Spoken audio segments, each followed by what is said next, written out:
Come on in. Come on in. Not come on down because that's the price is right. Come on in. I'm about to have. Country? I'm not country right now. With Hog, aka Boss. Right now, we're about to have a dope ass conversation, man. I want you guys to be a part of this conversation because we want to clear up questions that have been asked, things that we can answer, and we want to get into some lifestyle, some health, some wellness, some brother-like discussion. More importantly, I'm gonna do it with y'all. We drink. You drinking? Yeah. Done. I guess if we drinking, brother. It's a fellowship. Like conversation, which means that you need the tools to navigate the conversation correctly. Okay? You want beer? Yes? Yes? if that's all you got. That's not all I have. I'm asking you, do you want a beer? Yes? Here. Take that. Come on. Guys. Bring me extra one though, because I drink faster than you. Well, Boston, you slow down, and when you finish that, then I'll bring you another one. I don't know why you gotta make everything a thing. Everything has to be a thing with you. So look, we finished. You don't need that. It just plops off. It just comes up? Well, can you do it for me, please? I'm on my live. That's because you got what they call monkey hands. You got all got what they call monkey hands. All right, so we just finished workout number 2 today, and I think right now it's a good time for me to go live, man. I'm flying high today. A lot of stuff is going on for me today, but more importantly, milestones are being reached, and I got to give my man his flowers. By flowers, I do mean you're just due, man. You have gotten me to a point now where I feel like I'm damn near back to 100% boss. The workouts have definitely not only helped me physically, but helped me mentally.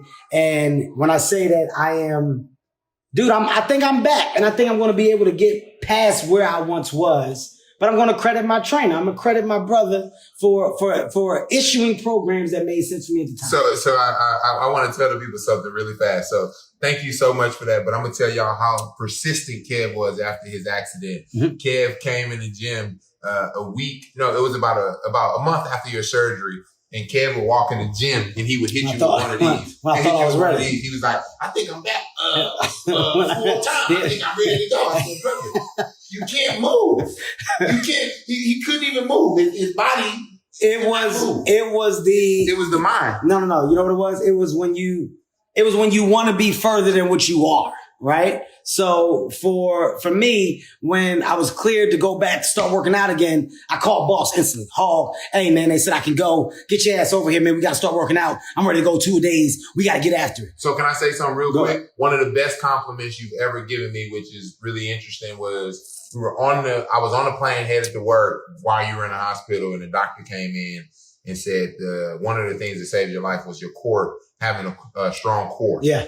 From being paralyzed. Yeah. And I really took that to heart, and it was special to me that day because I was like, man, we go in the gym, we work hard, but it's become our lifestyle. But to push that forward and to be able to be in that situation really made me go, I had a true appreciation for what we built and taking this thing to the next level. So that was really, really dope. And then obviously all the stuff that we've done, but that was really, really interesting. Well, you know what? It gives me an opportunity now, like I said, to give you flowers, but more importantly, get into a bigger and better conversation that I feel like people should just be privy to, that people should just understand. So what Boss did in general for me in the beginning was just change my way of thinking when it came to the health, the wellness, taking care of myself, treating the gym and respecting the gym, but more importantly, understanding that it should be a lifestyle because you're taking care of you. So all the things that I wanted to do in life, I was trying to become the best version of myself, and I wanted to accomplish so much. He was like, Kev, you're not going to get there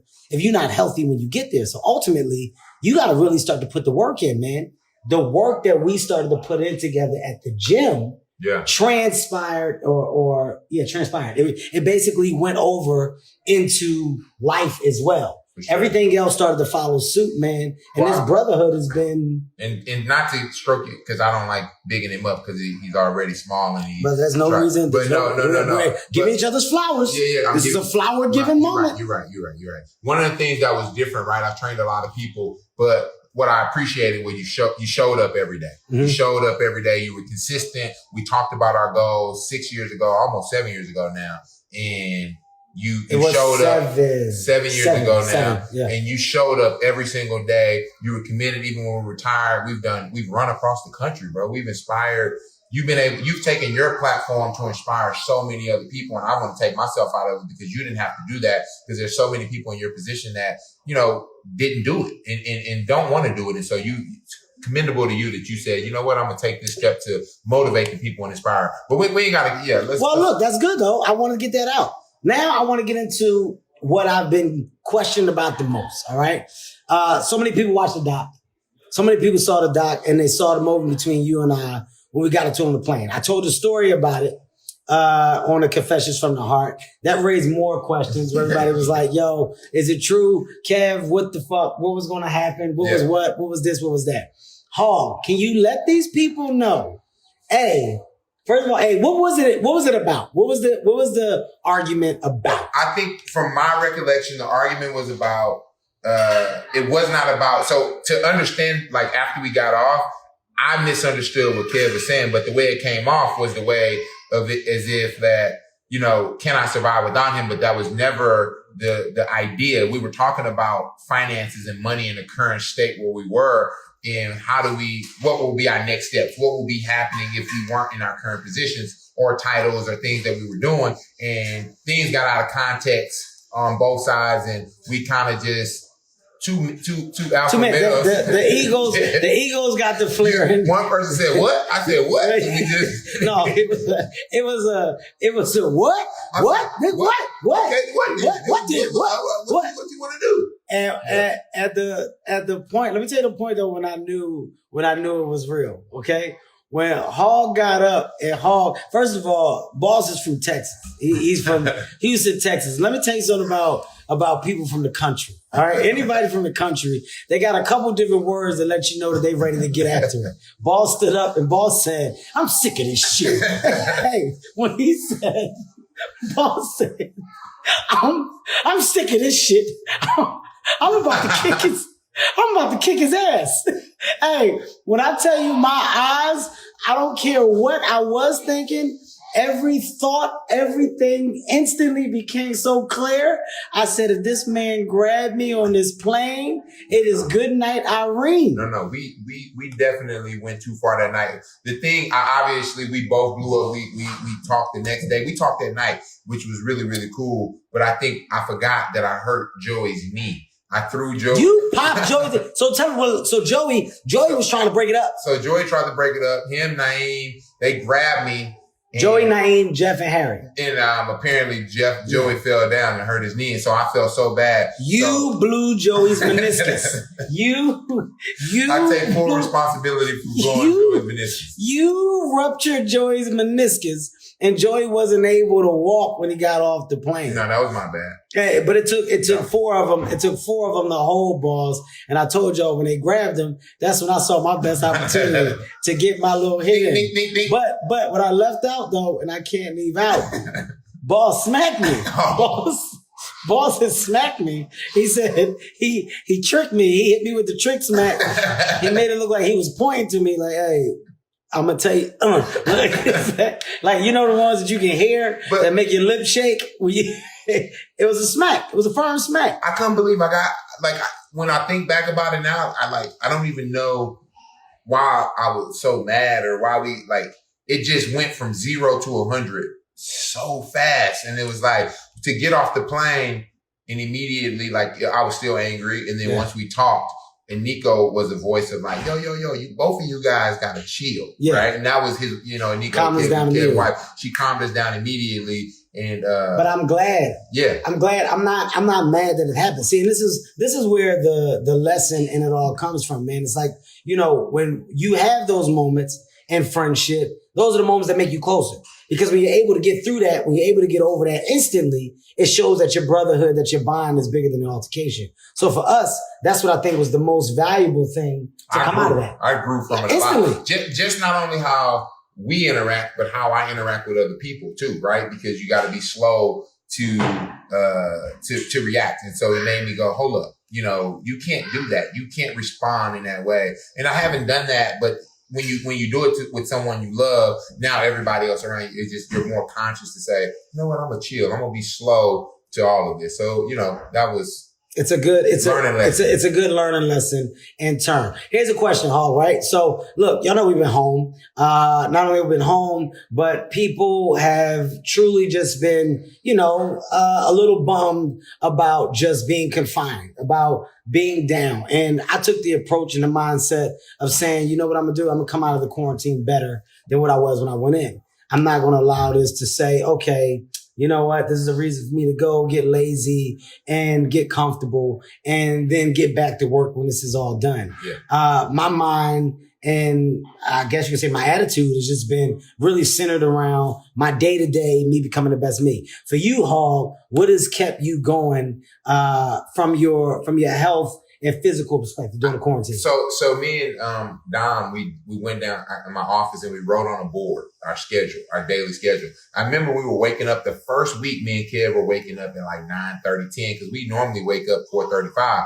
And so it was like, man, I'm sleeping till 9 o'clock. So we changed that. We started getting back up early in the morning, just creating a structured day, no matter what these daily tasks. And that's kept me focused, like the daily tasks, like I got to get this done. I need to read this many pages. I need to do this. And that's kept me a lot focused and being I've tried to be a better husband through this process too, like through this new process. Like this is all new. We've been home more than we've ever been home in 7 years, man. Like, we've been on the road all this time. So now I've had to truly take time and really focus on my wife and hear her needs and just humble myself. She ain't you yet? You catch her looking at the side of your head yet? No. I definitely have a new understanding that she doesn't like the way I chew gum.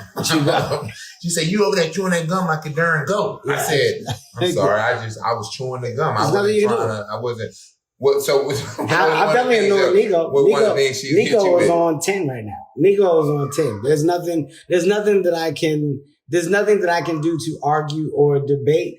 But you do. Here's what you realize though. You realize where you're annoying at. Like, I'm loud, and I gotta understand that I'm loud. I'm the guy that lights the house up with noise. Yo, hey, somebody come here down there. I'm that guy all through the house. So when you do that a lot, you start to see where people are like, "Will you shut your ass up?" And that's where I think Nico has gotten. I caught her staring at the back of my neck a couple times. So you catch somebody staring at the back of your neck, they're thinking about punching you. I've definitely caught her doing that. But I'm telling you, man, the working outside of it, it frees your mind. So whether, you got outside, inside, whatever, having a task to just go out, get after it, and whatever your version of after it is, doing it on a daily, that's motivation, man. That's how you really center yourself.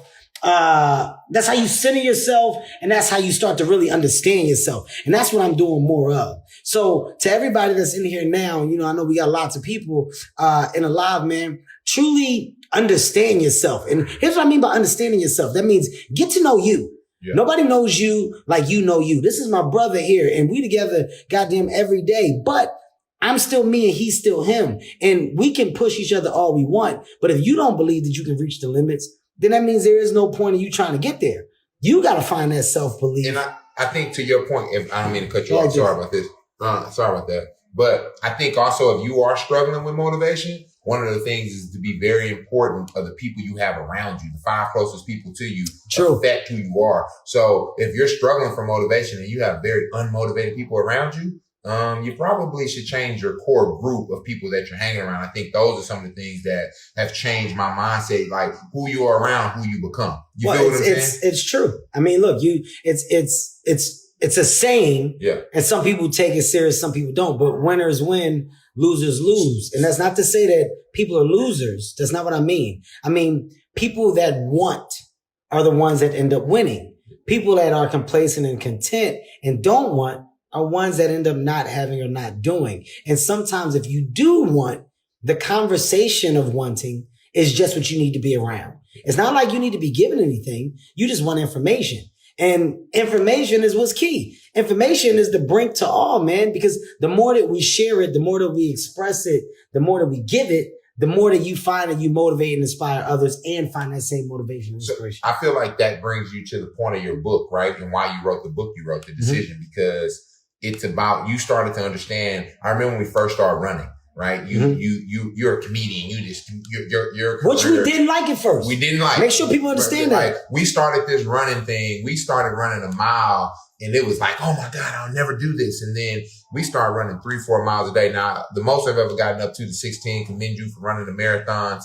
Tell the people what you did. No. I definitely got. Tell the people what you did. I started. You quit on me. I quit. No, I started chafing. I started chafing every time I start running. I'm bigger than you, so my legs quit on me. No, I started chafing, so I had to stop. First of all, I had a rash in between my legs. First of all, chafing is your business. That's your business. But I'm telling the people the truth. I get that. Listen, and I understand you being honest, but that's your business. If I'm chafing, would y'all keep running if you chafing in between your legs? First of all, hey man, hey, that's your business, boss. But if I'm chafing, then no, that's you. Stop saying that.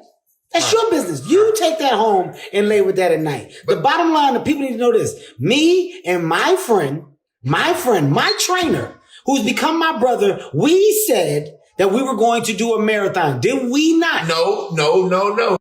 You came to me and said, you know what? We're going to run a marathon. Boss, that's not one of my goals. I said, that's not one of my goals. Oh my God. I told you that wasn't one of my goals. Oh. I ran, guys. We said, yo, we should run a marathon. This is after we were in it. We were doing a move with Hart. It was going crazy. And you said, all right, Kev, you know what? Let's do it. You said, I'm in. I said, dude, if you win, I'm in. We got to do it together. We started off as two men on a mission to run a marathon, boss. I never had a choice. We'll talk about this later. I never had a choice. And the only reason why I didn't have a choice. Why we got to talk about it later? It's two brothers sitting here fellowshipping over our partnership at the time came to you and said, Kev, we're making you a running shoe and we want you to run in a running shoe. You said, that's going to be epic. I said, we want you to run a marathon. They went from running 3 miles to a marathon. We didn't run a half marathon. We didn't do anything. Move, Roxy. No. We didn't run a half marathon or anything. Okay, you're kind of right. You're kind of right. They said, Kev, we're going to make you a shoe. And they said, yeah, Kev, we went from running 3K. Get out the live. We went from running a 5K. We went from running a 5K. They jumped from a 5K to not even a half marathon. They said, guys, we think you guys are ready. So let me tell them the truth why I gave up on running. Okay. So we do hood to coast, right? So they look at me, they're like, hood to coast is a relay where you run across country and it's 199 miles collectively, a team. It's in Portland. It's like you got to run. You're running across the outskirts. Over 24 hours. Yes. Over 24 hours. So I'm like, okay, cool. I'm in. So I said, guys, so you know what they do to me? They say, oh, he's big and strong. Guess who they put on the hardest legs ever? So at 3 a.m, they got me running uphill on a gravel road. Consequences of walking around with the tank top. He missed the strong man with the tank top. So they picked the strong man to run the strong leg. I'm not a runner. And I'm running uphill with gravel. So that was the day I said, they have no respect on my name. I'm out of here. I'm out of here. Actually, listen, they put balls on his leg. He had the middle of the night. I think it was like... It was 3 a.m. He had the leg. He had the leg with the coast. That was 3 a.m. So by himself, he had to run. It was 6 miles. Yeah, right? something crazy. It was 6 miles by himself at 3 a.m. up this mountain. But the mountain was, it's uphill. He was on the uphill side of the mountain. So when balls... Gravel. It was gravel and dirt. When I tell you, it took balls. It took balls. We wait in the van. So basically, whoever's next, they got to get out the van and go to the end mark or where they get tagged to run their leg. But everybody has like a 5 mile, 6 mile, 8 mile, 7 mile. It's all divvied up. But over the course, it's like 24 hours. It's 24 hours. But is it 100 and something miles? 199 miles. 199 miles. That's what your team has to run. So it's 12 of you on a team. So you got to divvy that up between the 12. So 12 divided into 199, do the math. That's how many miles each person is running. Each person is running throughout the day. You're responsible for your legs. Boss had that middle of the night leg at 3 a.m. up that hill with gravel. When I tell you, hey, he came back in that van. The first thing he said, somebody give me a banana. Oh yeah, I needed some energy, bro. I said, I need a banana. I need a banana. I need a banana. Kev said, what's wrong? I said, my knee hurt. My knee was done. I couldn't move. Boss came in and said, banana. Somebody Somebody give me a banana. I was cramping. He go, I'm cramping up. I was cramping. I couldn't make it. I got tears in my eyes. So when you ask me, if you ask me why I didn't show up, why you asked me why I didn't show up for the marathon? So I started to feel that same feeling when we was out there in Atlanta, running in regular streets, and Kev left me. So I'm by myself, and my legs started bleeding on the inside, and I said, I give up. I never give up on anything, but I remembered I didn't sign up for this. I said, I'm doing this as a friend and as a, but I couldn't keep going. Let's tell them about the dumbass bet we made. Oh my God. Let me tell you about this bet. Okay, go ahead. Let me tell you about this bet that me and Boss made, right? You're going to tell them everything. I'm going to tell them, we don't have to tell them the number. Oh yeah, no, everything. That's what I'm saying, everything. So me and Boss, we made this dumbass bet. This is when we in full push each other mode, right? We're in Hawaii. I'm filming the first Jumanji. This is the first Jumanji, right? Fucking Boss and I, we're back and forth, and this is when we were on this app. We're running on this app, and it was all about how many miles you could get on the app. And we got into a discussion because you were up on me, right? Yeah, I was running. You was like, you ain't running like that. Yeah. There's no way you can beat me in running miles per month. I said, Kev, I was smoking and running miles. I was feeling good. Yeah. I was like, you got too many things on your plate. There's no way you can beat me. There's no way you can beat me. Kev's like, bet it. I bet I can outrun you in the month of October. I can run more miles than you in the month of October. I said, bet. Now, understand what that means, people. That doesn't mean that we're racing. This isn't a race. This is who can log more miles in the month. So Boss was talking all that. I said, bet, I'll lay you. So I gave him these ridiculous odds in this bet. If you can do this, here's what I'm going to give you. If you don't, this is what you got to give me. Boss goes, bet. At this time, the testosterone is at an all-time high. Keep in mind, I'm filming the movie Jumanji at the same time. Let me get another beer real quick. Hold on. Listen. I'm filming the movie Jumanji at the same time. Bring me another one too. I go, all right, done. He go, done. Me and Boss, we get started. It's the beginning of the month. We're logging miles, okay? Now, you can see each other. Thank you. Yeah. You can see each other's miles because on the app, you can see what the other person is doing, right? So Boss, and then while I'm on set, Boss he was logging miles. So there was a point where I was down like 20 something miles. 26 miles. I was down 26 miles. I'm down 26 miles. So I say, you know what? I'm going to catch his ass. This is how competitive and stupid we are. It's the middle of the night. Hold on, right? Before Kev didn't know, I could see Kev's room. So Kev was on the floor. He was at he had the suite on floor like 30. And I'm on like floor 22, but I could see his room from across my room. Now finish what you were doing. So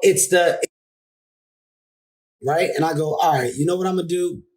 I'm going to catch his ass. I'm going to wait till he's asleep. And I'm going to run all these miles over the course of the middle of the night, but I'm not going to log it. In other words, I'm just going to let the app run. I'm never going to stop it. After each run, I'm just going to pause it. So that way it doesn't complete the app.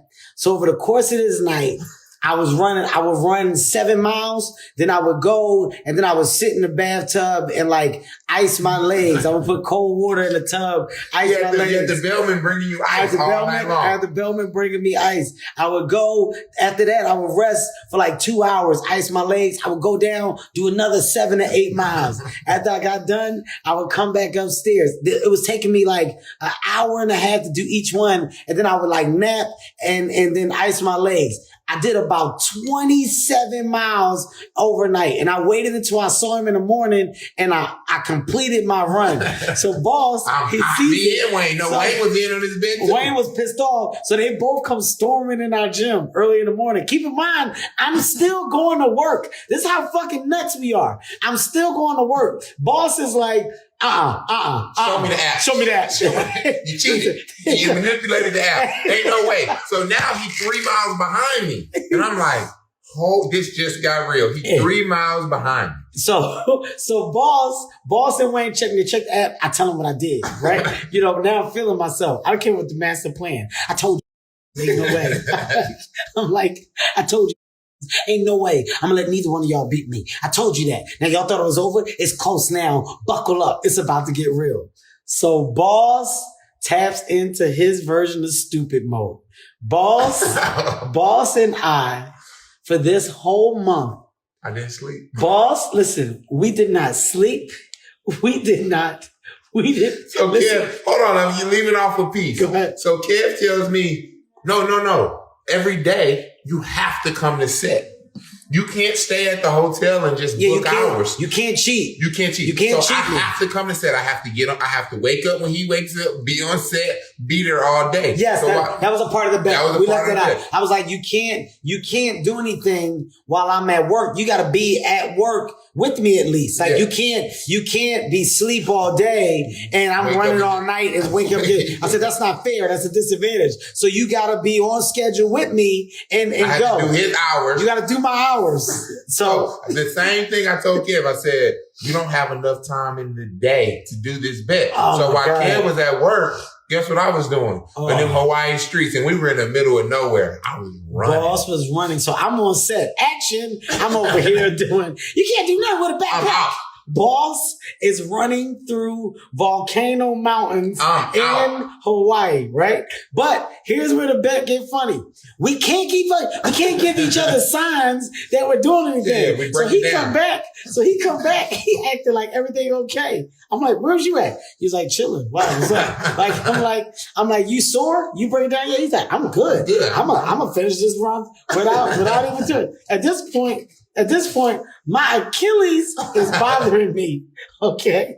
I done ran my Achilles into a hole. My knees are destroyed. We got like 12 days left in this month. Right. Boss is looking strong. He's not giving me any signs that this is up. They switch the hours on set. They go, hey, next week we're filming nights. Boss and Wayne knew that we was going to nights. I never knew. I never knew that I had to film nights. So nights mean that we're on set. We're on set from 6 p.m. to 6 a.m. I got to sleep during the day. So I'm already killing myself trying to run these miles during the night. But now that they switched it, there's no way. I gracefully come to Boss and Wayne, and I got my tail between my legs. I go, man, I gotta bow out, man. I can't do this no more. They switched me to nights. Boss goes, thank God. Boss. Wayne too. Wayne, for y'all, I know y'all know my friend Wayne. Wayne was breaking down too. Wayne 270. Wayne was 270 running, but Wayne put some miles in too, though. No, he was killing it. He was killing it. Tell him what was wrong with you, Boss, that you hit. What all was going on? Oh, my knee, my hip. Bro, my whole body was hurting. I mean, there was nothing I could... You said your toe. Was it you or Wayne? Who had the toe? I think Wayne had the toe. Wayne had the toe. Wayne had the toe. I don't remember. It was so many things going on in my body at that time. We clocked over 200 plus miles. We ran, I remember with Boss. One night I ran, Boss and Wayne had over 200. Well, you guys had about 220. Yep. I stopped. When I had to stop, I was around like 195. And we just kept taking off. And y'all just kept going. They finished the month. But you're talking about a 200-mile month. A 200-mile month. So do the math. That means daily, you are putting up significant numbers.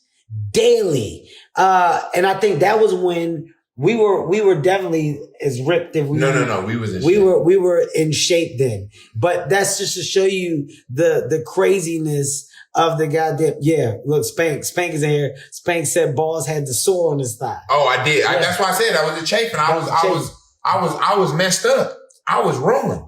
I didn't believe all that stuff, man, with the running. The running when my nipples started bleeding. Remember when my nipples started bleeding? You had every problem that you weren't. I'm too big. Every problem that I heard about that I didn't believe was true happened to you. Boss is like, hey, man, I got to get some stuff. My nipples bleeding. Yo, what is what? My nipples started bleeding. They say, that's natural with runners. They call it runner's nipple. Runner's nipple. Yeah. I said, bro, I just didn't feel too comfortable. And I started understanding what women would say when it was sensitive. I said, okay, I'm out of here on this one. This was tough. So I gotta give them a full-fledged understanding right now of within this whole running world. I gotta give you guys the real about the marathon now. Cause now it's marathon time. I done trained all the time for the marathon. I actually go and run the marathon. Boss don't do it, but I'm hyped. Yep. I'm going to do it. I'm going to get the marathon done. I trained all the time to do it. I got to do it. I have never felt more pain in my life than when I ran a marathon. I want you guys to understand this. Because I got something to add. The marathon was the most challenging thing that I've ever done in my life. I'm not playing around. Guys, there was a moment where I questioned life. There was a moment during the marathon where I couldn't move, like where my body shut down. The cramps were at an all-time high. Like it took me, what did I do? Like 4:03, 4:04. No. The first one was like 4:08. Okay. I did like 4:08, the first one. And afterwards, the feeling felt so good that I was like, fuck it, I'm going to do it again. And then after that, when I was like, okay, I'm going to tap out for a minute. But it was good to get the 200 No. You got on the plane. I've never bought so much recovery equipment in my life. Jesus. You had me buying Normatex. I bought the same style of boots. I bought those. I had I can walk. massage guns. I can walk. You was like, yo, you think I can get a masseuse on a plane? I said, bro, no, you can't. You put a masseuse on a plane. Are you nuts? I couldn't walk. So I want to tell the people about when you fought. Tell them about the experience when you did your boxing match. I did my boxing match. So y'all seen Kev do all the boxing videos in the world, hitting the pads. Man, listen, I've never been afraid for Kevin in my life outside of this. They don't know this side of me, but I'm very much competitive. I'm just competitive. If I put my mind to something, I'm going to do it. There's no in between. It's either all or nothing. I don't go halfway. So me and another friend of mine, it's always over a prop bet or a silly bet. We made a bet, and the bet was off of, what did we do? We said we were going to do, it was a prop. I laid him. He's never fought in his life. He's never been not athletic. Not athletic at all. Not athletic or anything. And so he's like, dude, he said, Kevin, you're so small. He said, I could probably take you in boxing. I said, I can fight.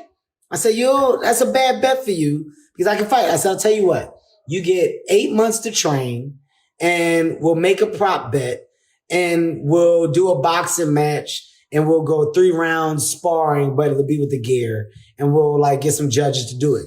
He was like, all right, bet. We do it. He's training. He goes and gets the best trainers that he can get. He's making it a real effort. Like this is a day-to-day thing. Okay, for him. I'm training, but I'm not cardio training. You're working. We on Jumanji too. I'm doing another movie. This dumbass Kevin. Now that I think you're doing another movie. I did the same thing when I was doing it. I was filming Jumanji too. Yeah, that's what I'm saying. I did the same thing. I'm filming another movie. So I don't have the time. I don't really have the time to train. So I'm not really training. I'm not going to lose a fight. What I got to worry about? It's my friend. He don't know how to fight. I'm fine.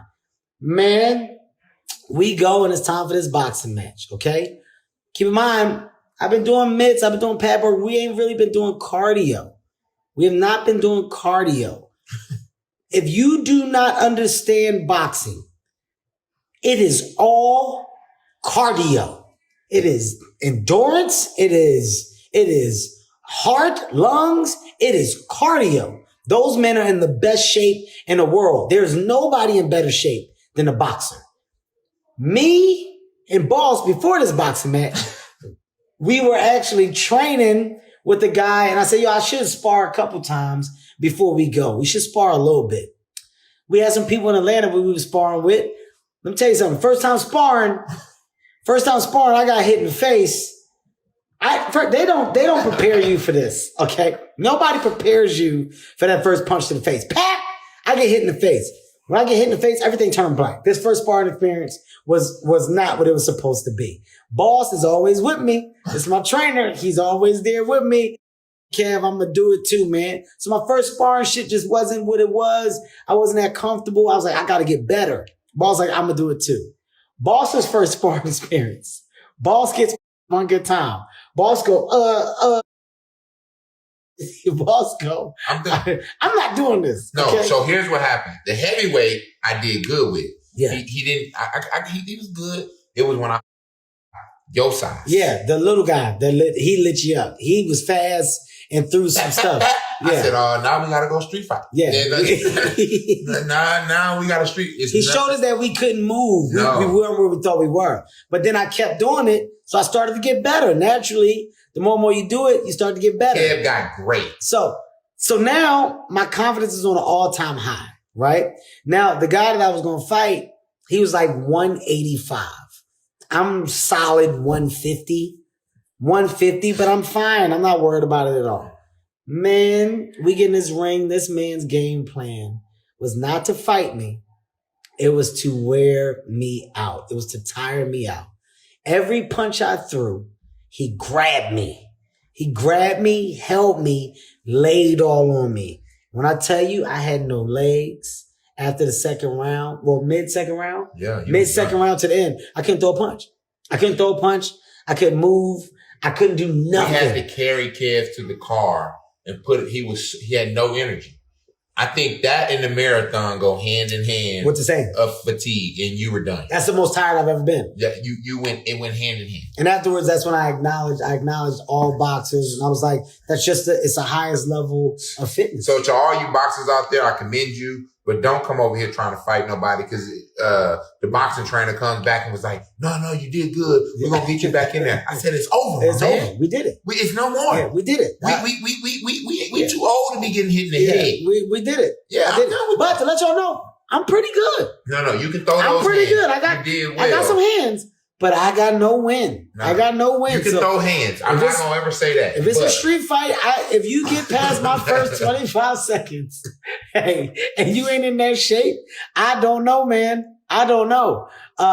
When I tell you though, we got some of the funniest and best memories, but they're all tied around, that physical fitness, that health and wellness space, man. We've done a really good job of just staying true to that, being a part of that, but making it a lifestyle. So look, this is just a conversation. It's a conversation in depth, friends bonding, but open it up, man. And I'm going to start to do these more often. Because I feel like as people, we should talk. We should be transparent, because the information that you're given can ultimately be something for someone else that can be used wisely. It can be used positively. It can inspire, motivate. It can simply help. So these stories a day, I hope that they've made you laugh. I hope that they entertained. I hope that they've motivated, inspired. But it's just truth. It's me and my man Hog But talking. real quick, before you go, it was the decision.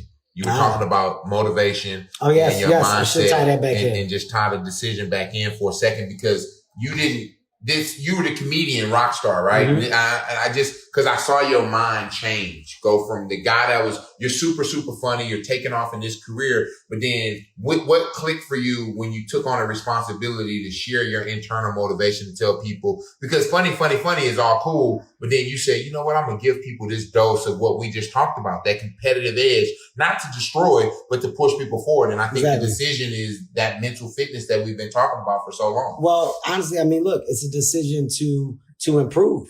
When you can check yourself, which is what I think a lot of people with just checking themselves and taking responsibility. I took responsibility for a lot of things that I felt like I could do better and that I wasn't doing right, and made the decision to try to improve and grow. And when I did that, that's when I saw change. So don't be afraid to check yourself. I would encourage you guys to go get the book. It's an Audible original, and it's me being exactly what I was being just now, transparent and real. It doesn't get better than this. This is a dope conversation, my man Hog. Cheers to it. Beer and Bros. That's what this is called. Beer and Bros. Beer and Bros. You know what? I might do this more often. We signing out, man. Thank y'all so much. Great conversation, great feel, great vibe. If you want another awesome video in our Black Excellence series, check out the video right there next to me. I think you'll enjoy it. Continue to believe, and I'll see you there.